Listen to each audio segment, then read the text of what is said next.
On va laisser encore 2 minutes aux gens pour arriver et puis ensuite on va pouvoir démarrer.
Bon, Baptiste, je pense qu'on va pouvoir commencer. Puis les gens arriveront au fil de l'eau, c'est pas grave. Ok, Ok, vas-y. bonjour à tous. Je te laisse commencer, Julien, c'est Ouais, ça? ok. Donc, bonjour à tous. Merci de votre participation à ce webinaire. La présentation va durer environ 40 minutes, puis il y aura aussi ensuite 20 minutes de questions-réponses. La session sera enregistrée, donc si vous êtes là, on considère que vous êtes OK avec ce moment-là. Merci de garder vos micros éteints. Je regarde un truc là. Et si vous avez des questions, l'idée c'est de les écrire dans le chat. J'ai vu que Audric s'était connecté. Il s'est proposé de modérer le chat et de remonter les questions, donc merci à lui. Et donc, avant de parler du projet en tant que tel, on va faire trois choses. Je vais présenter Agroé, puis ensuite, il y aura une présentation rapide de premier juré, et puis on fera une introduction express au code, puis ensuite on rentrera dans le vif du sujet. Vous voyez bien les slides? C'est bon? Pour moi, c'est nickel. OK. Donc, je m'appelle Julien, je suis actuellement responsable de la thématique numérique au sein du pôle Agroé. Alors, qu'est-ce que c'est qu'Agroé? C'est un pôle régional des Hauts-de-France qui est dédié à l'agroalimentaire. On anime la filière sur différentes thématiques et notamment deux thématiques principales, le numérique et la responsabilité sociétale des entreprises. Donc, je ne vais pas en parler plus, vraiment. Si vous voulez en savoir plus, donc je vous partagerai la présentation. Et donc, vous pourrez cliquer sur cette carte dynamique et vous pourrez, par exemple, aller explorer les animations et les événements qu'on a pu faire en 2019. Voilà. Juste, concernant la thématique du numérique et des données, on a fait un constat, c'est qu'en discutant avec les entreprises agroalimentaires de la région, on se rend compte que le numérique et les données, ce n'est pas dans la culture. La partie gestion informatique est souvent gérée soit par un prestataire, soit par un responsable informatique, mais qui est un petit peu à la marge de l'activité. Sinon, il y a effectivement tout ce qui est réseaux sociaux et parties sites web qui sont gérées par la communication et le marketing. Mais finalement, il n'y a pas de coordination entre la partie production, la partie réseaux sociaux, le site web. Voilà. Et le seul cas où on voit qu'il y a un peu de dynamisme, c'est quand il y a une personne métier, donc qui est du terrain, qui s'intéresse à l'informatique et qui pousse certaines choses. Donc voilà, je ne sais pas ce que tu en penses, toi, Baptiste, par rapport à tes échanges avec d'autres industriels. Quel est ton point de vue? Mon ressenti, c'est plutôt qu'il y a le minimum qui est fait sur satisfaire le chef de rayon, satisfaire les enseignes avec qui on travaille, donc donner les grandes lignes de la répartition de son chiffre d'affaires, voilà, mais ça reste assez vague. Et nous, on avait vraiment cette envie de parfaitement connaître notre produit dans l'environnement du magasin pour en fait partir du principe que lorsque les ventes sont bonnes, on sache pour quelles raisons le magasin correspond, la part de linéaire, etc. Enfin, avec la donnée qu'on pourrait récolter, on puisse expliquer, on puisse argumenter pour, sur le terrain, en commerce, avoir du résultat. Et à l'inverse, quand ce n'est pas suffisant, qu'on puisse expliquer. Donc, vraiment qu'on puisse maîtriser cette donnée et que finalement, les clients qui achètent nos produits, ce ne soit pas les clients de l'enseigne, mais ce soit vraiment nos clients et qu'on fasse en sorte de les connaître. Donc, c'est grâce en partie, en grande partie même, à des outils comme Airtable qu'on arrive à récolter cette donnée et en la synthétisant, Airtable nous la synthétise et on arrive à l'interpréter. Donc voilà, l'idée, c'était un petit peu de lancer une expérimentation en région sur cette thématique du numérique et essayer de pousser le plus loin possible la numérisation via des outils no-code. C'était ça l'idée. Tout à fait. Donc,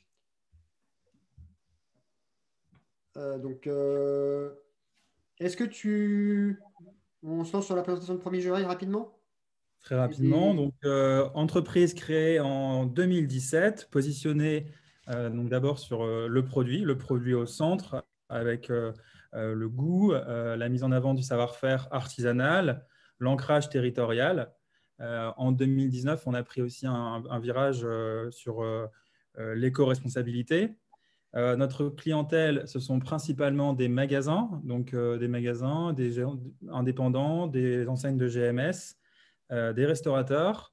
Et on a aussi une activité événementielle, promis juré en triporteur, événements publics et privés, et une activité de livraison à domicile. Croissance de plus 40 à 2 années consécutives, plus 100 en 2020, avec un nombre de salariés qui a fortement augmenté. On est passé de 2 à plutôt 10-15. Et donc, tout ça, c'est fait en parallèle du projet de digitalisation qu'on vous présente. Donc, Baptiste est le directeur, est le gérant, le directeur général. Et on va avoir 2 témoignages de personnes qui travaillent pour Promis Juré. Vas-y Estelle. Bonjour à tous, je m'appelle Estelle, je suis en charge de la logistique et des commandes B2B chez Promis Juré. Voilà, je vais témoigner aujourd'hui. Et Antoine? oui, Estelle. Hello tout le monde, du coup moi c'est Antoine et je m'occupe de la partie commerciale. Super.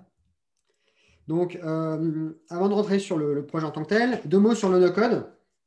Donc, le terme no-code caractérise finalement l'ensemble des outils du web qui permettent de fabriquer des outils numériques sans coder. Alors, ce n'est pas quelque chose de nouveau, ça existe déjà depuis les années 2000. Vous connaissez tous WordPress, je suppose, pour faire des blogs et des sites web. Mais depuis certaines années, le nombre d'outils a considérablement augmenté et aujourd'hui, on peut vraiment faire des outils très avancés. Et les gros acteurs du web s'y lancent aussi. Google, Amazon ont lancé leurs outils no-code il y a très peu de temps. Donc, pour vous donner quelques exemples d'outils qui vont nous intéresser parce que c'est un petit peu le cœur de ce dont on va parler. En haut, vous avez par exemple un écosystème d'outils qui permet de faire des sites très simples, des sites e-commerce et des sites parfois plus avancés.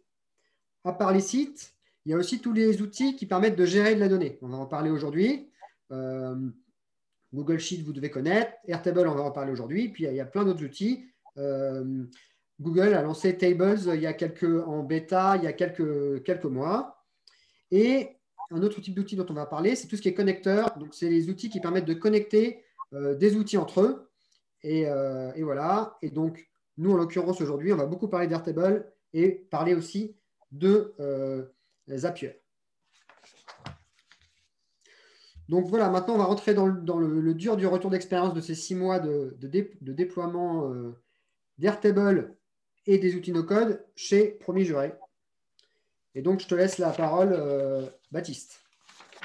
Donc, au niveau du périmètre de déploiement, au début, on ne savait pas très bien quel périmètre il aurait. Ça dépendrait de plusieurs paramètres, l'efficacité de la solution, l'adhésion des équipes, la capacité à mettre des ressources sur le projet. Et on a donc commencé par un point qui était clairement défaillant à l'époque, c'était la partie logistique. L'outil en place ne donnait plus satisfaction, comme va en témoigner Estelle. Et donc ensuite, avec Julien, on a commencé à travailler avec l'équipe commerciale qui, pour le coup, avait une organisation qui fonctionnait bien avec Trello, mais l'information n'était pas partagée avec les autres acteurs dans un outil qui était… chacun avait son outil. L'outil n'était pas centralisé. Donc, cela causait des problèmes qu'on illustrera par la suite. Et puis, comme cela s'est bien passé avec le logistique et le commerce, par un bon bouche à oreille entre les salariés, on a étendu à la RH, aux achats, à la gestion du matériel, au marketing. Et donc, aujourd'hui, finalement, il n'y a plus personne qui n'utilise pas Airtable au quotidien. Pour chaque activité, le processus de passage à Airtable a été le même. D'abord, une phase de diagnostic, donc un jour environ, avec des interviews, des échanges pour vraiment s'immerger dans le quotidien de la personne.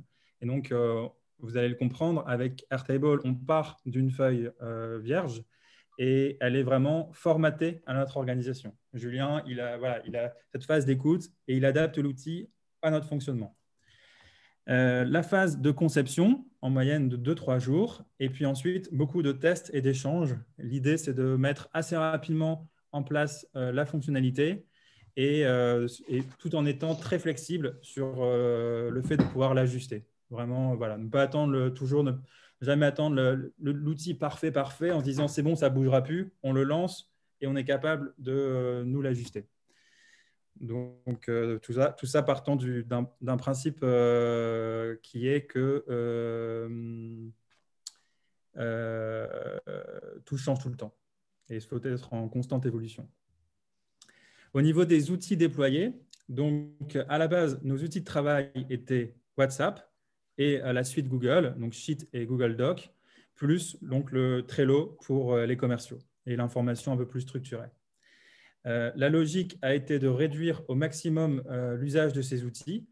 Trello, on a arrêté, ce n'était plus le CRM. Google Sheet et Google Doc sont encore restés, mais plutôt à la marge. Et enfin, WhatsApp est encore très actif, mais beaucoup de mauvaises habitudes ont été perdues et donc on y partage uniquement les informations qui n'ont pas besoin d'être conservées, réutilisées. On a commencé avec simplement Airtable. Rapidement, Zapier s'est vite rendu nécessaire pour les envois d'emails automatisés. Et comme le système évoluait vite, nous avons décidé d'utiliser Loom pour faire des vidéos tutos à chaque fois qu'il y avait des évolutions. Donc, on a pris l'habitude aussi de, dès qu'on faisait quelque chose, l'enregistrer. Ça nous prend 15 secondes de lancer l'enregistrement et ensuite, on tape dans le système Loom ce qu'on cherche. On a la vidéo qui nous explique comment faire. Julien, pendant le confinement, c'est d'ailleurs via cette petite habitude qu'on a instaurée de toujours prendre l'habitude d'utiliser Loom, faisait des petites reviews hebdomadaires des améliorations techniques qui avaient été apportées. Google Maps est arrivé lorsque nous avons souhaité faire des cartes en temps réel pour le site web et pour les commerciaux. ClickSend est nécessaire à l'équipe RH pour relancer au niveau du pointage horaire notamment. Notion nous a servi pour documenter le travail et rassembler tous les formulaires en une seule page. Mini-extension, c'est un système de formulaire plus avancé. Et tous ces outils nous coûteraient 1 500 € par an, sachant que pour la première année, on a réussi à faire baisser la note. Au niveau de l'organisation et les fonctions des outils. Donc, le cœur, c'est Airtable. C'est l'outil qui centralise toute l'information de l'entreprise. Il communique avec Zapier, qui est notre connecteur, donc qui va être la plaque tournante des échanges avec les autres outils. L'une des connexions qui est très souvent utilisée, c'est entre Airtable et des outils pour envoyer et diffuser de l'information, soit par email, soit par SMS. Il y a aussi les cartes qui sont une autre façon finalement de diffuser de l'information de l'entreprise. Donc ça, c'est plutôt la partie sortie d'information du système, mais il faut aussi en rentrer des informations. Et c'est là où on passe beaucoup par des formulaires, soit des formulaires natifs d'Airtable, soit des formulaires qui utilisent des solutions tierces qui sont un peu plus puissantes. Mais c'est la base des interfaces. Si on veut une interface rapide à mettre en place et simple, les formulaires sont plutôt, enfin, on a trouvé que c'était plutôt pratique. Et enfin, il y a une base documentaire pour un petit peu expliquer comment les choses marchent, parce que les outils évoluent souvent. Donc, c'est important qu'au niveau des process, ce soit bien mis à jour. Donc, on avait Loom pour la partie vidéo et Notion pour la partie textuelle. Et Notion est mis à l'interface entre la base documentaire et la collecte d'informations, puisque, comme l'a dit Baptiste, l'un des points faibles d'Airtable, c'est que les formulaires sont un peu partout. Donc, pour que ce soit plus pratique, on a mis tous les formulaires qui sont vraiment importants pour les gens sur une page Notion. Et cette page Notion, elle était soit sur les téléphones des gens qui travaillaient sur le terrain, soit sur l'ordinateur. Comme ça, les gens, ils sont à 2 clics de n'importe quelle tâche qui permettent de rentrer de l'information sur Airtable. Et à côté aussi, en parallèle, il y a le nouveau site e-commerce qui lui aussi était plugué sur le système. On en parlera plus tard. Voilà. Donc maintenant, on va vous montrer concrètement qu'est-ce que ça apporte d'avoir des données centralisées.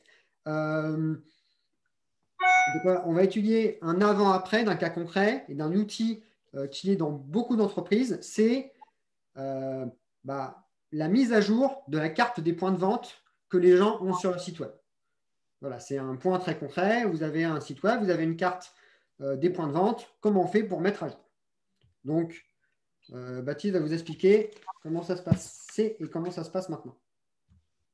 Donc avant, lorsque des nouveaux clients étaient rentrés par les commerciaux, ils avaient l'habitude de les rentrer sur Trello. C'était l'outil des commerciaux uniquement. De son côté, la logistique avait un Google Sheet avec tous les clients qu'ils essayaient de garder à jour et le marketing était responsable de la carte des clients sur le site. Pour mettre à jour cette carte, les données devaient être rentrées dans un fichier CSV pour faire l'import dans My Maps. En théorie, les commerciaux devaient aussi compléter ce fichier, mais comme ce n'était pas leur outil de travail, ils ne le faisaient pas vraiment.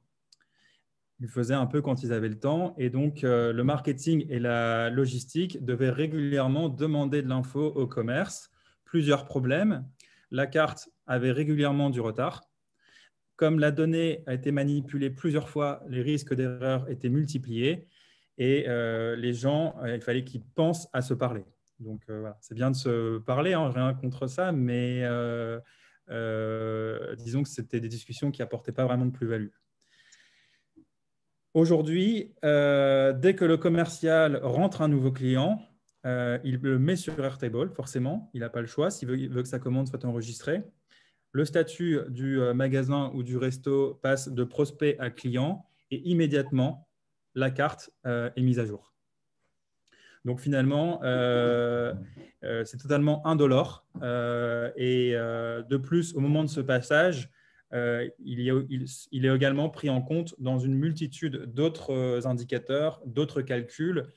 Et voilà, on a une seule saisie avec une synchro immédiate et globale.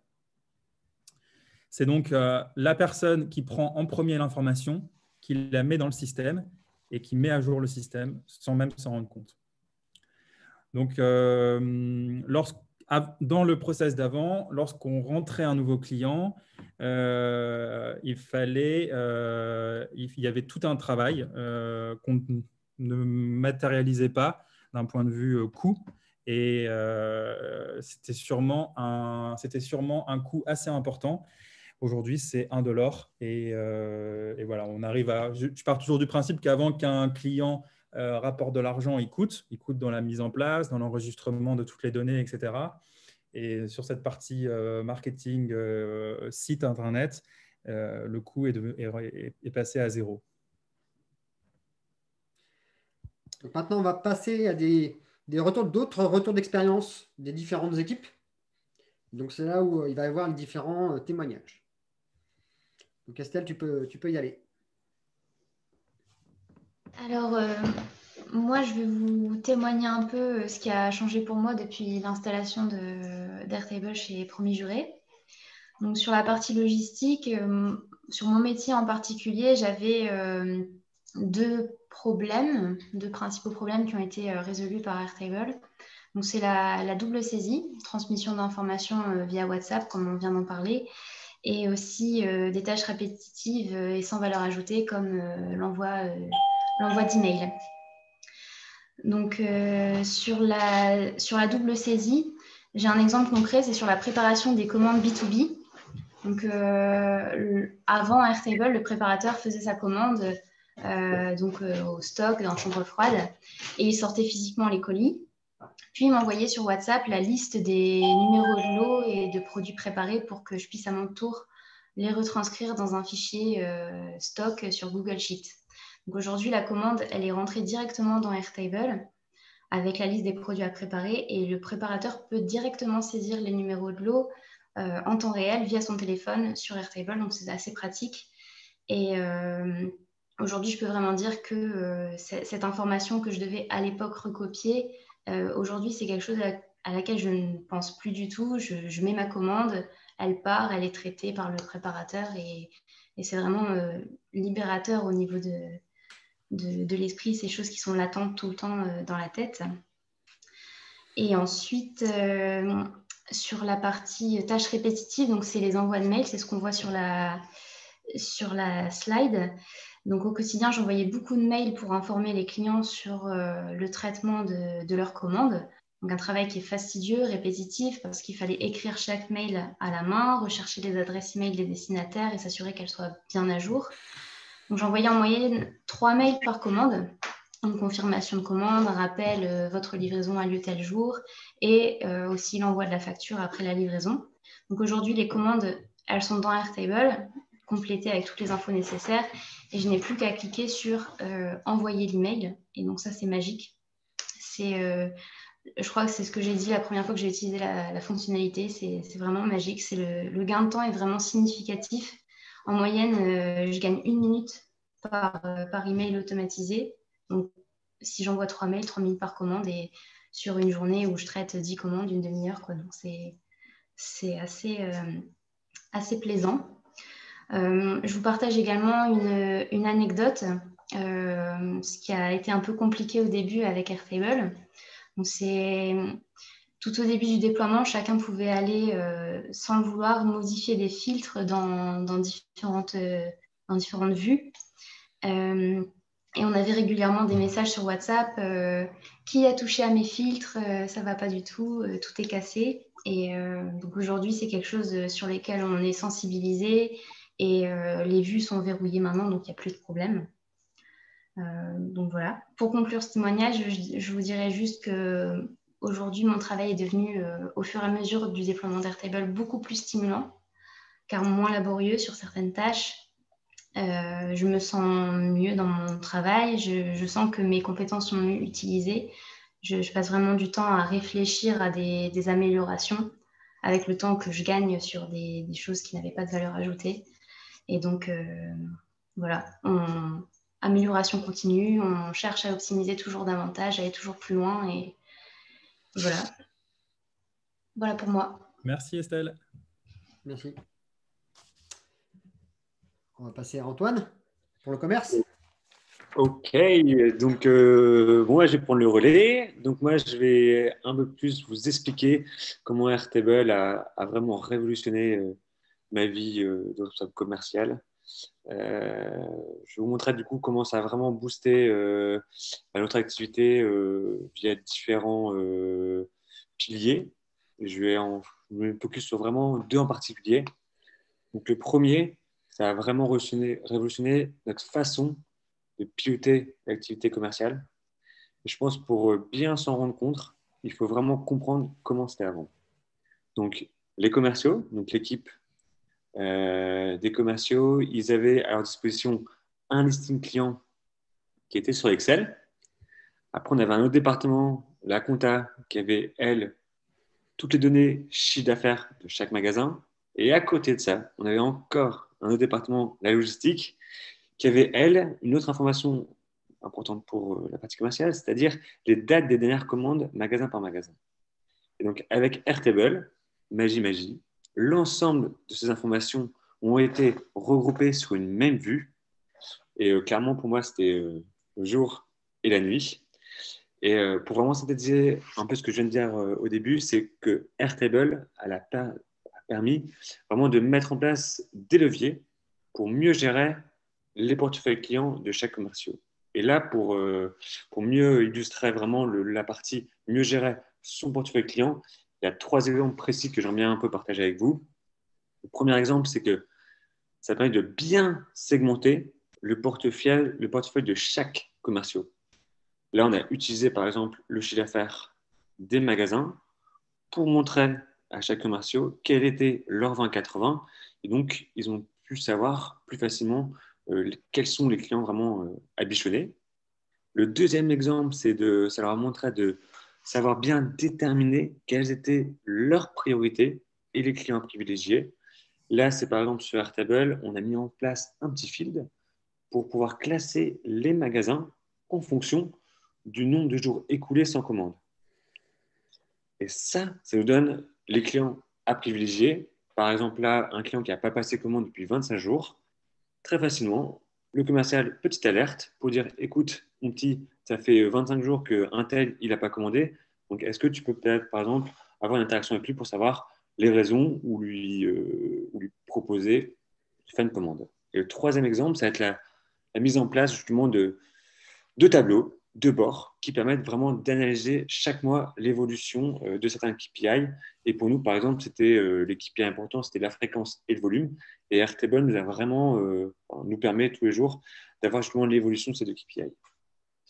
Et le dernier pilier, donc le premier pour bien être synthétique, le premier c'était nous aider à piloter l'activité commerciale. Et là, le deuxième, c'est vraiment Airtable nous a permis de collecter de l'information et de suivre les évolutions. Et donc là, pour cette deuxième partie, je pense qu'il faut bien comprendre, c'est que le CA, c'est cool, c'est bien pour un directeur commercial, pour un responsable commercial et pour les commerciaux. Mais dans la grande distribution, ça ne fait pas tout.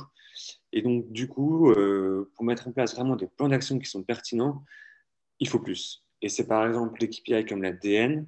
Donc, l'ADN, pour ceux qui savent pas, c'est la distribution numérique. Pour synthétiser, c'est l'offre en magasin, c'est le nombre de parfums qu'on a en magasin. Ensuite, un autre KPI, c'est la part de linéaire, donc c'est la PDL, c'est la visibilité en centimètres dans le magasin.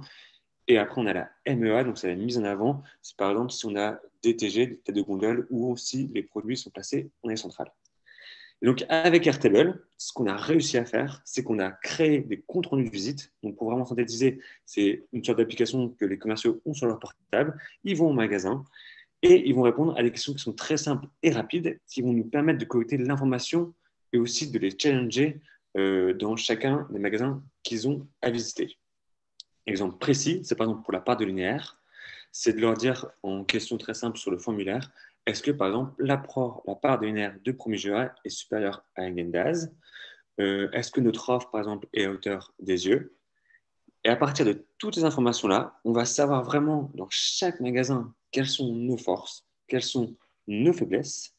Et ça va nous permettre de pouvoir mieux préparer les prochaines visites en fixant vraiment des objectifs qui sont précis. Et là, vraiment, où je veux vraiment faire le petit focus, c'est que pour nous, même pour les commerciaux et pour l'ensemble des personnes qui travaillent dans la partie commerce, un rendez-vous qui réussit, c'est 90% de préparation. Et justement, avec Airtable, on a toute la data pour justement bien préparer et avoir un taux de transformation qui est à hauteur de 80-90% maintenant dans les rendez-vous de prospect. Donc voilà, c'est mon petit récap à moi et je voulais aussi remercier surtout Julien qui a permis de mettre tout ça en place et franchement, ça m'a aider d'une façon incroyable. Merci Antoine.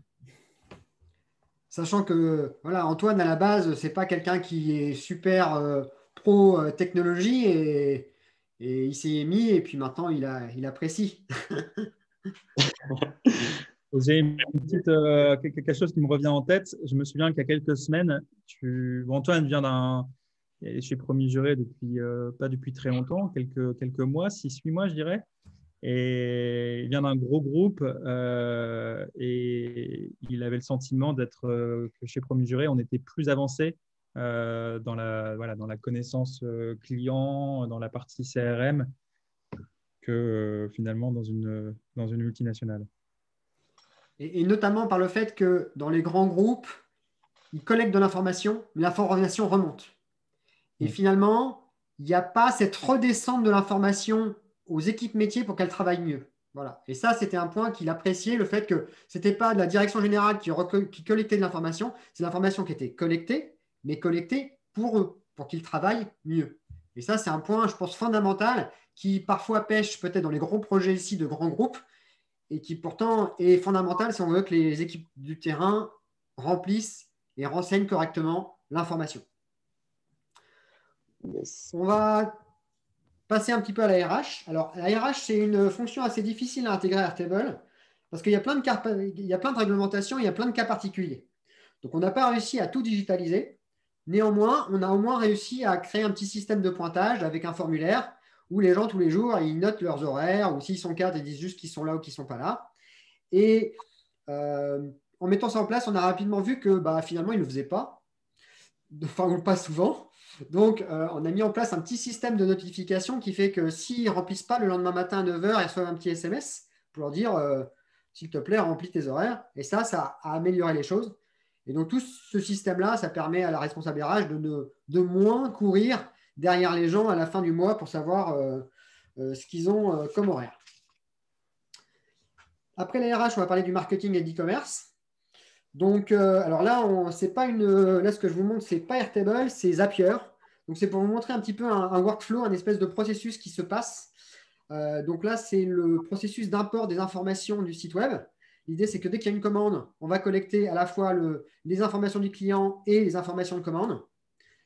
Ceci pour deux raisons. Un, pour essayer de la traiter un peu plus que ce qui peut être fait sur Shopify. Et deux, pour la confronter à d'autres typologies d'informations qu'on peut avoir des gens. Parce que quand les gens font une commande e-commerce, parfois, on va les livrer et on collecte des feedbacks. Et donc, si on veut pouvoir associer ces feedbacks aux gens qui ont fait les commandes, il faut que dans le système, on ait déjà leur nom, leur prénom et leur fiche client. Donc, c'est un point important, cette logique de connexion pour pouvoir intégrer tout et avoir du traitement vraiment intelligent. Un autre point sur tout ce qui est marketing e-commerce, une logique, une automatisation auquel beaucoup de gens pensent rapidement, c'est automatiser tout ce qui est réseaux sociaux. Le marketing veut aimerait avoir, idéalement c'est vrai, tous les posts prêts avec le texte, la miniature et le réseau social et qu'on clique sur un bouton et ça envoie à tous les réseaux sociaux. Alors on a essayé en utilisant une solution tierce qui s'appelle Buffer. Le souci, c'est que Buffer n'accepte pas les vidéos et le problème, alors de ce qu'on a pu en tester, et le problème, c'est que Promis Juré utilise beaucoup de vidéos dans ses miniatures. Et donc, comme la solution d'automatisation n'était pas acceptable dans 100% des scénarios, on a décidé de ne pas automatiser. Et donc ça permet un petit peu d'illustrer un dilemme qui est fondamental lorsqu'on commence à travailler ces thématiques. C'est le côté automatisation versus complexification. Parfois, voilà, l'automatisation, ça permet de faire les choses en moins de temps. La complexification des systèmes, parfois, permet d'aller chercher de nouveaux marchés. Voilà. Et donc, il faut réussir toujours à pondérer la valeur apportée par l'ajout de complexification dans les systèmes versus le temps qu'on peut gagner en automatisant. Donc, parfois, ça peut être plus rentable de rationaliser les systèmes plutôt qu'essayer d'essayer d'avoir plus de chiffre d'affaires qui va complexifier les systèmes et créer de la friction. On va dire Les gens qui vont à l'extrême là-dedans, c'est les gens qui font par exemple du dropshipping, où là, ils veulent vraiment tout automatiser. Ils veulent pas qu'il y ait de tâches à faire.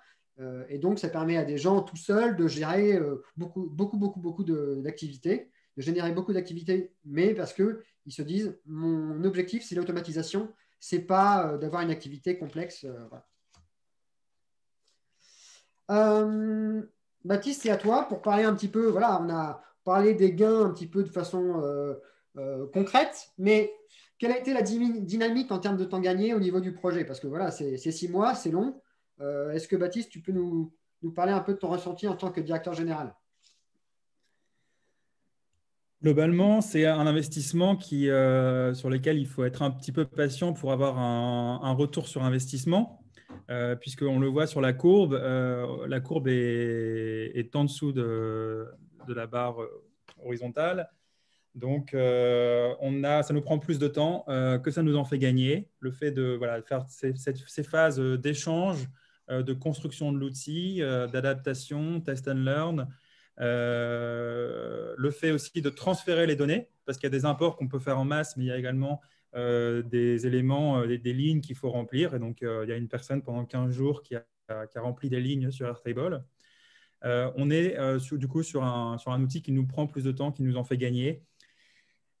Il y a également, au moment où l'outil et la fonctionnalité est mise en place, une partie de formation, donc la montée en compétences des équipes, les explications. Il y a des réticences un petit peu, même si on a l'avantage d'avoir une équipe très à l'aise sur les outils informatiques. On a une moyenne d'âge de 22-23 ans, ça aide. Et donc, ça nous posait pas trop de problème de complètement changer. Il y a quand même quelques petites réticences, surtout que ça a été fait en période de forte activité. Donc, une fois qu'on a résolu ces éléments-là, c'est important pour que ça soit résolu, je crois, de donner à chaque manager, à chaque pôle, quelques petits éléments qui vont faire effet waouh et qui vont inciter la personne à creuser davantage pour qu'elle voit tout de suite un intérêt. Sinon, elle pourrait se dire, bon, non, c'est pas pour moi, c'était mieux avant. Donc, les automatisations font cet effet waouh, comme le disait Estelle, et permettent de se dégager du temps pour finalement encore réfléchir à davantage d'automatisation et d'être un petit peu un fainéant intelligent qui va essayer de faire le moins possible des choses qui soient peu source de valeur ajoutée pour se concentrer vraiment sur des éléments qui font gagner du temps, qui ont un réel impact en termes de chiffre d'affaires, d'organisation, etc. Et donc, c'est gagnant pour tous, puisqu'à la fin, le salarié fait des choses percutantes et pour l'entreprise, elle s'y retrouve aussi. Donc, c'est assez compliqué à chiffrer. C'est clair et net que c'est des minutes tous les jours, comme le dit Estelle.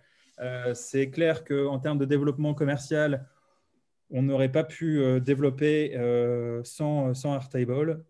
Donc, c'est vraiment très significatif ensuite. Très bien. Donc maintenant, pour clore un petit peu en fanfare cette présentation, l'idée, c'est d'aller dans le cœur du réacteur. Et donc, Baptiste va vous faire une petite visite de quelques fonctionnalités d'Airtable pour que vous puissiez voir à quoi ça ressemble. Donc, tu me partages l'écran, c'est ça? Ouais. J'y vais. OK. Alors, donc, voici l'application. On a différents workspaces. Donc ici, la base opération, principalement utilisée par le commerce et la logistique, la gestion du planning de production, la gestion des achats, donc tout ce qui est ticket de caisse, facture, tout est enregistré et le travail est pré-mâché pour le logiciel de compta. Les lieux de vente sur la carte du site internet, les emballages, le matériel, le marketing avec l'activité de livraison, les réseaux sociaux, ici, voilà, l'ARH qui est dans une base différente qui permet de gérer la confidentialité avec ici un seul accès. Si on rentre dans la base opération, donc elle est composée, comme toutes les bases, de différents onglets. Pour chaque onglet, il y a des colonnes, des fields et des filtres ici, dans la table sortie entrepôt, on a 104 colonnes. Et ces colonnes vont être préenregistrées dans certaines vues. Donc ici, à ma gauche, ce sont les vues. Et donc, par exemple, pour la livraison du jour, ce sont les livraisons qui ont été faites aujourd'hui, on a décidé de faire apparaître 6 colonnes parmi les 104 possibilités pour que le livreur, au moment de sa livraison, puisse facilement trouver l'information dont il a besoin. Donc là, en l'occurrence, il a besoin de connaître les magasins qui seront livrés et le numéro des caisses dans lesquelles les colis sont stockés, sont transportés. Donc, il sait que quand il arrive à Market Bondu, il doit ouvrir la caisse 14 et 20. Et une fois qu'il aura effectué sa livraison, il viendra enregistrer le BL signé depuis son téléphone, une petite photo. Il a enregistré, c'est une action du coup indolore en termes de temps passé, bon, 15-30 secondes. Elle a enregistré ad vitam aeternam et elle pourra être utilisée par exemple pour la comptabilité. Ici, ça peut aller du coup dans les vues de relance de paiement, etc. Et le client est relancé automatiquement. On peut aussi aller voir dans la table interaction. Donc ici, on a un report de toutes les interactions qui sont faites par l'équipe commerciale, que ce soit des emails, des visites, des appels. Ça se passe, comme l'évoquait Antoine, depuis le formulaire Notion. Donc ici, dans Notion, on a différents formulaires. C'était ça la phrase que je voulais dire tout à l'heure. La seule chose qui ne change pas est que tout change.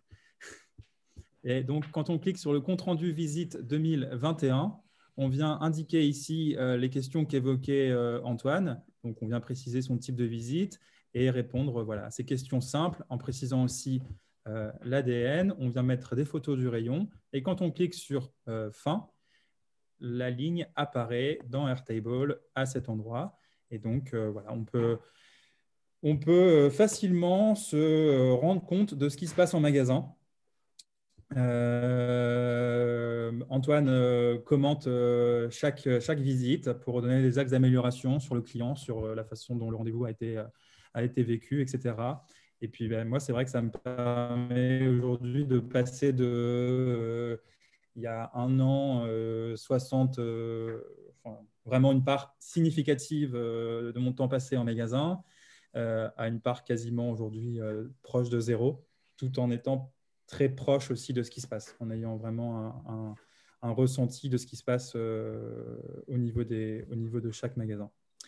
Une troisième fonctionnalité qu'on a prévu de vous montrer avec Julien, c'est une petite automatisation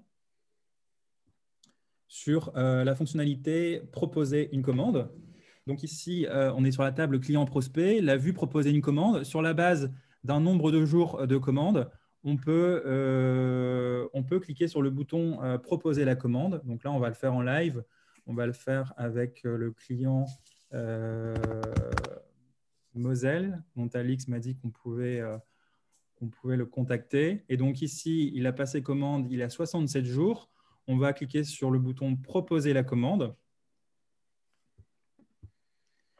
Et immédiatement, la proposition de commande est partie. Donc, le client reçoit ça. Le responsable du client est en copie ainsi que le manager. Le client peut cliquer sur le lien. Ça, c'est une toute nouvelle fonctionnalité de la semaine dernière.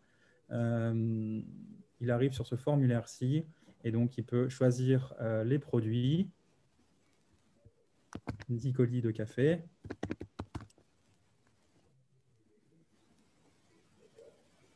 Il peut sinon scanner prendre une photo de son bon de commande interne. Une fois que la commande est lancée, elle apparaîtra. Donc, il y a un petit message de confirmation. Merci pour votre commande. Et elle apparaîtra dans les nouvelles commandes. Et donc, Estelle pourra affecter un jour de livraison, un entrepôt de départ. Et une fois que cela sera fait, le client recevra la confirmation de commande. Il recevra automatiquement la confirmation de commande. 24 heures avant la livraison, il y aura un rappel. Et, juste un point, Baptiste, juste un point. Oui. Il y a une colonne là où il y avait marqué origine de la commande, où il y avait marqué oui. L'idée derrière, c'est que c'est sympa de mettre des automatisations, mais il faut que ça soit efficace, qu'il y ait un impact. Parce qu'envoyer des mails pour qu'il ne se passe rien, ça ne sert à rien. Donc l'idée, c'est de traquer, de voir s'il y a des commandes qui se font avec l'outil. Si c'est le cas, ça pourra être intéressant à terme de réinvestir un petit peu et d'optimiser ce canal de commande. Si ce n'est pas le cas, comme il est là, on pourra le laisser, mais il n'y aura peut-être pas d'investissement. Donc, c'est important de traquer aussi ce genre de choses. Exactement. C'est ça, pour moi, le plus gros avantage de Airtable, c'est que tout est possible. Il est possible de tout faire, en fait. Au début, on demandait à Julien, est-ce que c'est possible de mettre en place cette fonctionnalité-là? Et assez rapidement, c'est devenu, Julien, quand est-ce qu'on peut déployer cette fonctionnalité-là? Finalement, il est possible de tout faire. Et je remercie vraiment Julien, Fabrice et Agroé de nous avoir accompagnés dans ce projet-là, puisqu'on a vraiment un outil qui est adapté au terrain et adapté à notre fonctionnement et adapté à l'efficacité. Et adapté à un contexte où finalement l'activité évolue constamment, on a des objectifs qui évoluent. Donc si on a un outil qui n'est pas modifiable et pas modifiable par les équipes métiers, ça devient extrêmement inefficace et extrêmement frustrant. Donc c'est l'enjeu aussi de ce type d'outil, c'est que pour l'enjeu, c'est que les équipes métiers aient une certaine autonomie, puissent faire une petite automatisation si ça leur semble intéressant, ou changer un petit indicateur s'il y a une petite modification dans le projet. C'est vraiment ça, je pense, l'enjeu fort et l'intérêt de ce type d'outil à l'heure actuelle dans les PME, pour aussi de redonner envie à ces entreprises de faire du numérique. Donc pour terminer, juste quelques chiffres au niveau pour vous montrer un petit peu tout ce que ça représente. Donc le Airtable et tout l'écosystème, c'est plus de 10 bases. Donc les bases, c'est des logos de couleurs que vous avez au début. Il y a plus de 30 automatisations. C'est plus de 1200 tâches qui sont automatisées par mois. Il y a 40 tables. Donc les tables, c'est ce que vous avez vu, les gros tableaux. Il y a plus de 200 vues. Donc les vues, c'est ce qu'il y a sur le côté. Donc c'est des filtrages de tables.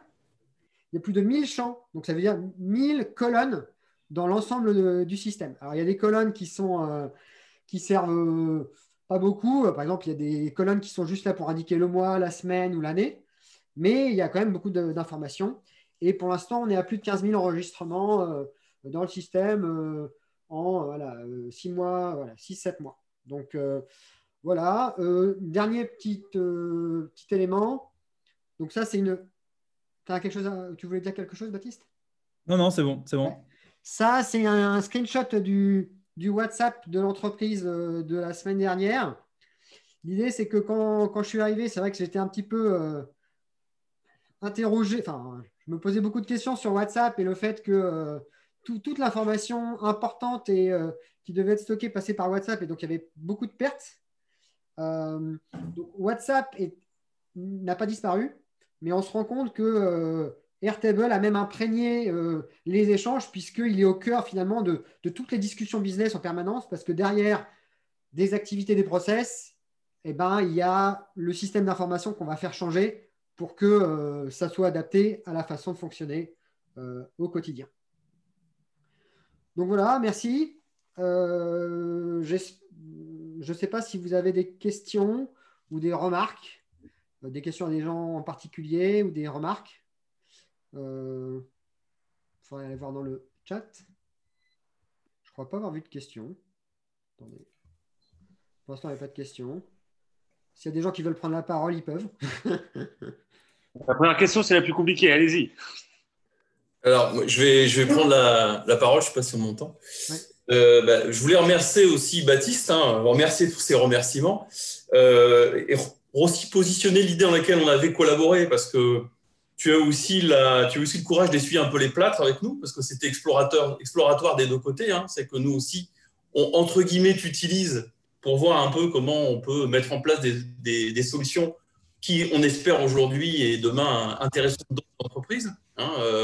Nous, l'idée, c'était aussi de mettre en place des choses très concrètes et de faire en sorte qu'on ait des références chez toi pour pouvoir effectivement les cloner ailleurs. On a aussi toujours besoin d'entendre du bien de soi, donc ça fait toujours plaisir, merci.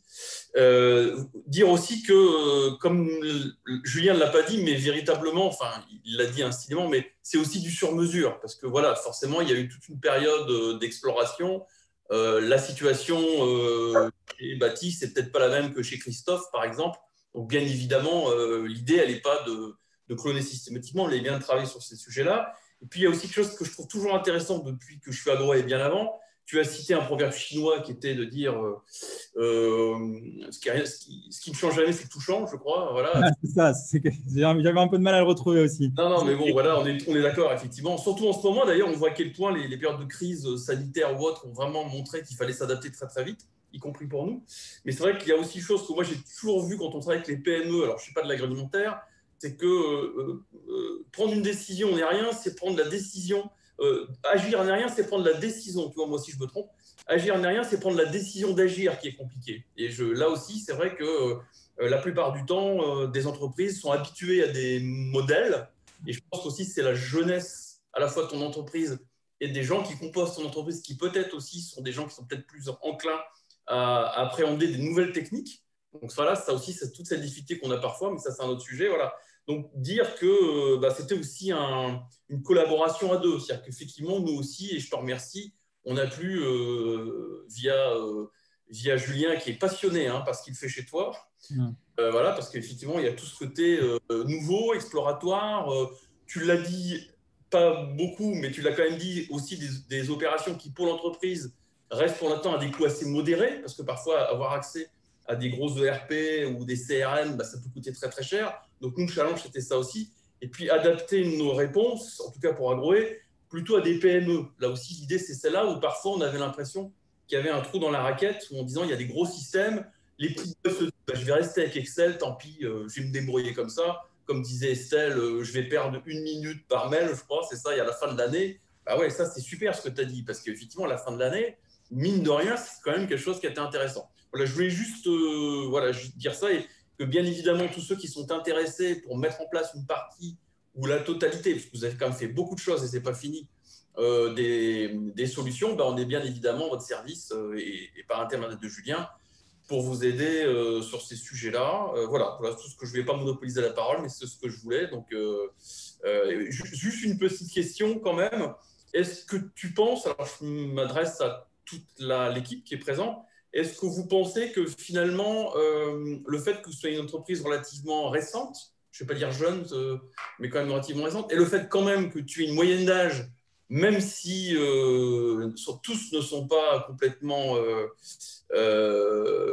rompus à toutes les méthodes, est-ce que tu penses quand même que ça n'a pas été un élément facilitateur pour la mise en place de ces méthodes? Oui, clairement. Clairement, parce qu'on est arrivé à un moment où on avait beaucoup de recrutement. Et donc, tous les gens qui arrivaient ressentaient que l'information était déstructurée. Donc, il y avait vraiment un manquement, un vrai manque sur l'organisation de notre information et les process.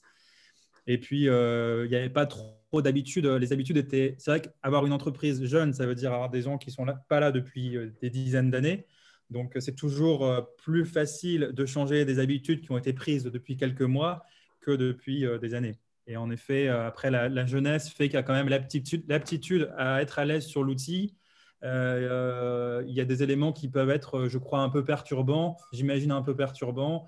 Le fait que ce soit pas très proche en apparence, ça ressemble un peu à un Excel, mais c'est pas tout à fait ça. Pour l'instant, Airtable est écrit en anglais, donc il faut avoir quelques basiques tout de même. Donc, je ne sais pas si Estelle et Antoine, vous avez un autre avis, mais je crois que l'environnement de Promis Juré a aidé au déploiement, ouais. Le timing et le contexte. Ouais. Oui, tout à fait. L'envie de faciliter son travail, donc on teste les solutions qui nous sont proposées et si ça marche, c'est aussi parce qu'Airtable a fait le job qu'on est resté motivé pour utiliser la solution, je pense. C'est l'idée derrière, c'est que… Dernière question, pardon, vas-y. Juste un point. Quand on investit 3 jours au développement d'un outil, si une personne dit c'est nul, ça ne me sert à rien, bah, on lâche, il n'y a pas de souci. Le problème, c'est que quand dans des grosses structures, ils y passent 6 mois, il est compliqué de commencer à dire non, finalement, ça ne marche pas, on va passer à autre chose, quoi. Il y a un côté, on est lancé dans le truc, on continue, quoi. Et C'est pour donc, ça ce que le côté test un and peu learn itératif, c'est important. le test and learn est clé, parce que c'est vrai que si on investit énormément d'énergie, on va absolument que cette fonctionnalité, proposer la commande, par exemple, fonctionne. Donc, on va batailler, Antoine va batailler avec l'équipe commerciale pour que les clients le fassent, etc. Mais si les clients, ça ne les intéresse pas, on arrête tout de suite. De toute façon, on a passé une journée dessus, même pas. Donc, en effet. Ouais. Il y a 2 questions dans le chat. Baptiste, c'est quoi la prochaine fonctionnalité que tu aimerais? Estelle et Antoine, vous avez quelque chose en tête? Je regarde. Moi, je voudrais créer un espèce d'inventaire de tout le matériel, petite fourniture qui est disponible dans l'entreprise, parce que c'est moi qui m'en occupe.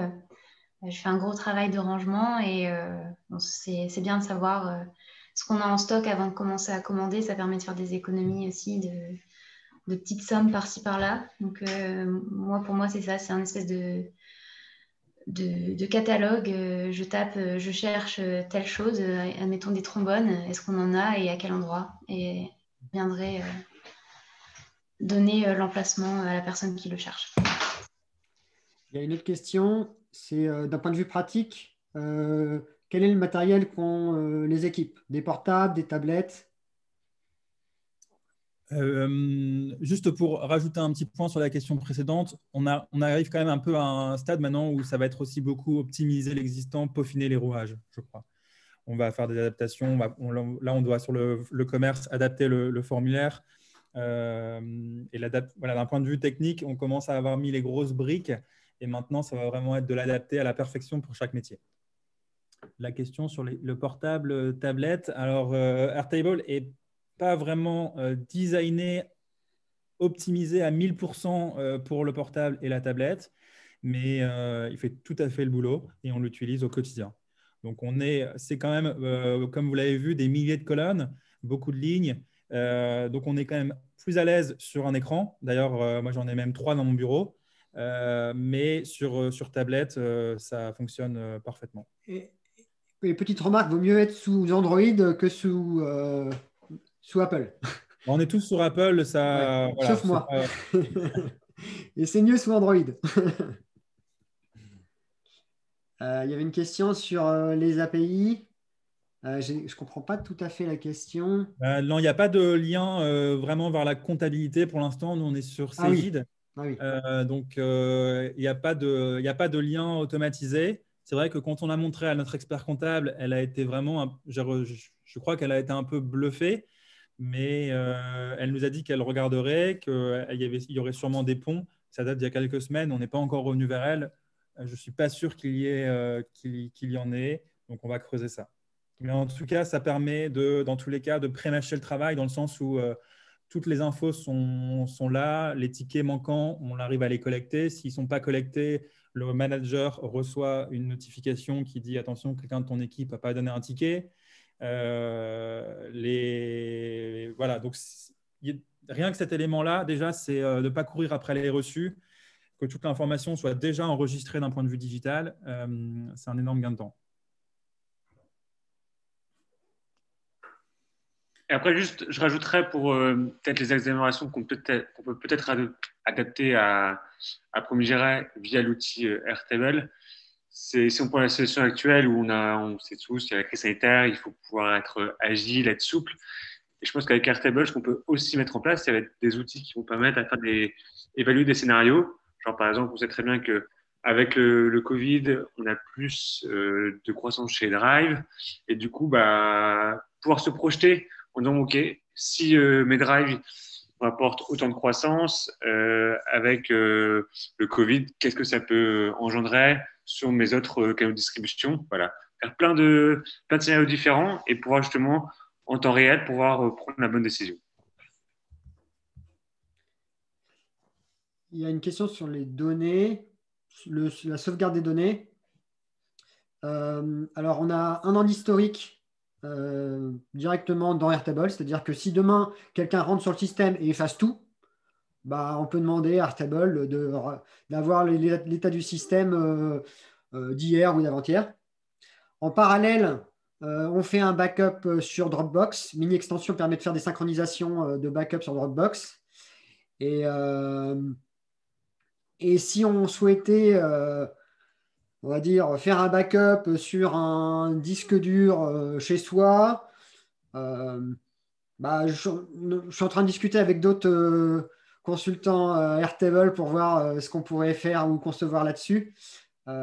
Après, vous pouvez aussi juste, si vous avez 2-3 tables ultra importantes pour vous avec beaucoup d'informations, vous pouvez télécharger en un clic le CSV, donc un fichier qui contient toute l'information dont vous avez besoin. Donc demain, Airtable meurt, vous voulez aller mettre ça sur une solution à peu près équivalente, peut-être la future solution de Google ou un outil français tel qu'il en existe qui émerge. Ça ne va pas vous prendre une semaine, hein. Ça vous prendra peut-être 2 jours, mais pas plus. Donc, cette question-là des données, c'est pas, pour moi, ce n'est pas critique aujourd'hui.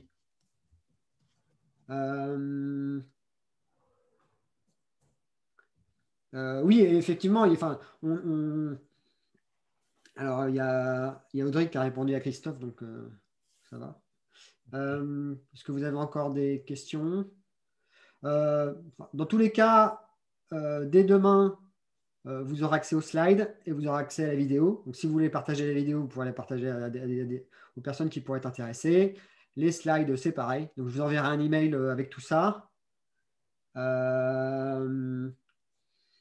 Avec plaisir, on peut échanger, Amélie. Voilà. Si c'est tout, j'ai plus grand-chose à dire. Je ne sais pas si Baptiste, tu veux faire la petite conclusion? Non, c'est principalement un remerciement de cette capacité à écouter, à mettre en place, à adapter sans cesse. Donc, merci à toi, Julien, et merci à Agroé. Et on a encore de belles choses à faire, je crois. Merci aussi. C'est tellement intégré, c'est tellement facile depuis, enfin, pas facile, mais fluide avec toute l'équipe de pouvoir avoir tout le monde qui va dans la même direction. Donc, merci à tous dans mon équipe et à Estelle et Antoine présents ce jour pour, pareil, cette capacité d'adaptation. Bon, eh bien, à bientôt. Et puis, n'hésitez pas à échanger avec Baptiste ou moi si vous voulez un petit peu creuser certains aspects. Et puis, sinon, je vous dis à tous bon appétit. Merci pour votre participation et bon appétit. Salut, merci beaucoup. Merci. Ciao.